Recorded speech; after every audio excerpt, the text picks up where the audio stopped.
नमस्कार, कैसे हैं आप। एंटीलिया केस में नित नए खुलासे चौंका देने वाले हैं। सचिन वाजे इतना पावरफुल, इतने कॉन्फिडेंस में था, सत्ता के नजदीक उसकी इतनी बड़ी पहुंच थी। सचिन वाजे पर एनआईए की जांच से जो चीजें सामने आई है वो भारत की पूरी सेकुलरिज्म की राजनीति की पोल खोलने वाला है। सचिन वाजे के बारे में आपने पीछे जाना था कि कैसे डीसीपी के लेवल के अधिकारी को वो औकात में रखता था और उसने डीसीपी से कहा था कि मैं सचिन वाजे हूं और इस केस की जांच मैं ही करूंगा। एंटीलिया केस में यह सामने आया कि आतंकी गतिविधि में महाराष्ट्र का इंस्पेक्टर लेवल का अधिकारी इन्वॉल्व था। स्कॉर्पियो जो सामने रखी गई थी एंटीलिया के सामने, उसमें जिलेटिन था और वो विस्फोटक रखने के बाद सचिन वाजे जब वहां से गया, दोबारा कुर्ता पहन करके आया और फिर वहां पर एक चिट्ठी उसने रखी।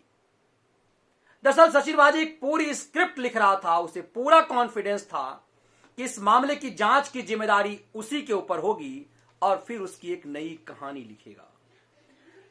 सचिन वाजे के मामले में यह मामला सामने आया है कि कैसे एनआईए ने को यह जानकारी हासिल हुई है कि सचिन वाजे इस मामले में जो मुकेश अंबानी के घर के सामने में, जो एंटीलिया के सामने में जो विस्फोटक से बड़ी गाड़ी रखी गई थी, उस केस को ऐसा साबित करना चाह रहा था कि जैश उल हिंद नामक एक आतंकी संगठन ने, जो पाकिस्तान से नियंत्रित है, उसने ये सब कुछ किया है।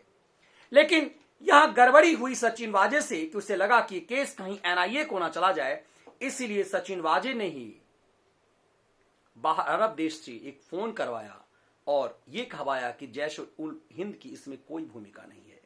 शुरुआत में बताया गया कि तिहाड़ जेल से फोन आया जैश उल हिंद की।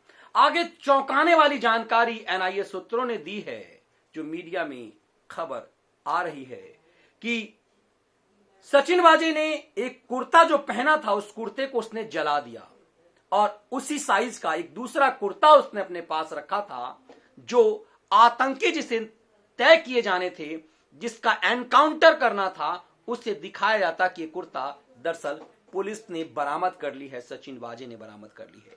दरअसल एक कार जो औरंगाबाद से चोरी हुई थी, एनआईए के मुताबिक MH20 FP153, ये इको कार किसी विजय नाडे की गाड़ी थी जो औरंगाबाद के रहने वाले थे। इनकी चोरी हुई थी, नंबर प्लेट बदल लिया गया और इसी में 2 निर्दोष मुसलमानों को आतंकी, जैश उल हिंद का आतंकी बताकर एनकाउंटर कर देना था, ऐसा एनआईए सूत्रों का कहना है। अब सोचिए, महाराष्ट्र कोरोना से पीड़ित है, वहां महाआघाड़ी की सरकार है, कांग्रेस और एनसीपी जैसे सो कॉल्ड सेकुलर पार्टी की सरकार, और इन दोनों पार्टी के सेकुलरिज्म के रंग में रंग गए महासेकुलर उद्धव ठाकरे की अगुवाई में महाराष्ट्र में सरकार है। आज की तारीख में सबसे ज्यादा कोरोना प्रभावित है महाराष्ट्र, वही महाराष्ट्र जिसके लिए सेकुलर गैंग के पत्रकार कहा करते थे कि कोरोना पर सबसे ज्यादा नियंत्रण महाराष्ट्र ने किया है। ये ज्यादा दिन नहीं हुई, 1.5 से 2 महीने पहले तक ये बात कह रहे थे, इसी तरह के केस को छुपाने के लिए। आज ये बातें सामने आई है कि किस तरह से सचिन वाजे ने ये पूरी स्क्रिप्ट रखी एंटीलिया के सामने में। वो सस्पेंडेड अधिकारी था, उसके बाद वो 1.5 दशक तक शिवसेना का ज्वाइन करी उसने, उसके बाद दोबारा से उसे फिर से पुलिस में लाने के लिए कि पुलिस में ऑफिसरों की संख्या कम हो रही है, इसीलिए उसे लाया गया। देवेंद्र फडणवीस ने पीछे ही बताया कि इसकी पैरवी खुद उद्धव ठाकरे ने की थी, शिवसेना कोटे के मंत्री ने की थी। जब देवेंद्र फडणवीस की सरकार थी उस समय उन्होंने एडवोकेट जनरल से राय ली थी। एडवोकेट जनरल ने मना कर दिया था कि इस तरह के दागदार अधिकारी को नहीं रखा जाए, लेकिन जब महाअघाड़ी की सरकार बनी तो आखिरकार सचिन वाजे के दिन लौट गए और फिर उसकी ठसक बरकरार रखी। ठसक इस कदर कि डीसीपी लेवल के अधिकारी से वो कहता था कि ये जांच हम करेंगे। आप जानते हैं कि इस तरह के मामले की जांच, केस जो सौंपते हैं वो डीसीपी लेवल के अधिकारी सौंपते हैं।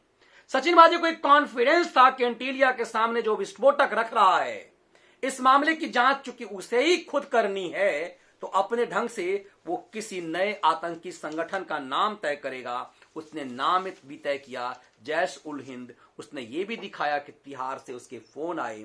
बाद में उसे लगा कि आतंकवाद से जुड़े हुए मामले की जांच कई बार एनआईए को चली जाती है, यदि एनआईए को चली गई तो ये फंस जाएगा, इसलिए उसने इस केस को पलटा कि जैश उल हिंद ने इनकार कर दिया है, इसलिए एक दो लोगों को उसे पकड़ना था, उसका एनकाउंटर करना था।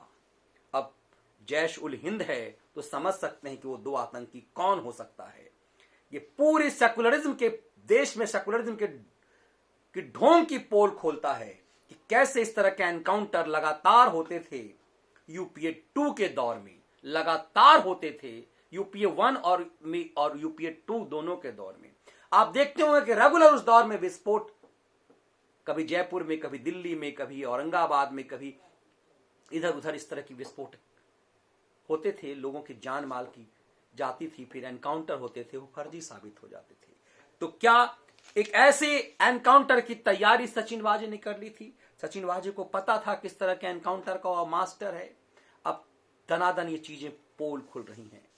सचिन वाजे के एक महिला मित्र से एनआईए ने पूछताछ में यह भी पता चला है कि सचिन वाजे के अकाउंट से पैसे दनादन निकलते गए जब वो एनआईए की गिरफ्त में था। 26 लाख रुपए सचिन वाजे के अकाउंट से निकले, तो वो कहां गए? पता चला कि विदेश गए, बाहर के देशों में गए। कुछ लोगों को फंड किया गया चुप रहने के लिए। विपदा की इस बेला में जब महाराष्ट्र कोरोना से सबसे ज्यादा प्रभावित है, महाराष्ट्र की सरकार ऐसे सचिन वाजे को बचाने में लगी हुई है। किस तरह से संजय राउत उसे ईमानदार अधिकारी बताते रहे, यह चीजें साफ होती रही हैं। अब एक नई बात सामने आई है कि कैसे सचिन वाजे इसी मामले में फर्जी एनकाउंटर चाहता था। सालों तक सोहराबुद्दीन और इशरत जहां जैसे आतंकियों के एनकाउंटर को में अपराध अधिकारियों को घेरने वाली लिबरल मीडिया और उसके आकाओं के लिए एक बहुत महत्वपूर्ण सवाल है। ऐसे में प्रधानमंत्री ने जब असम में सेकुलरिज्म पर चोट मारा है, तो फिर से देश को एक बार सोचने की जरूरत है। ये कैसा सेकुलरिज्म का नाटक है जहां फर्जी एनकाउंटर की तैयारी एक पुलिस वाला करता है जो खुद आतंकी गतिविधि में लिप्त रहता है।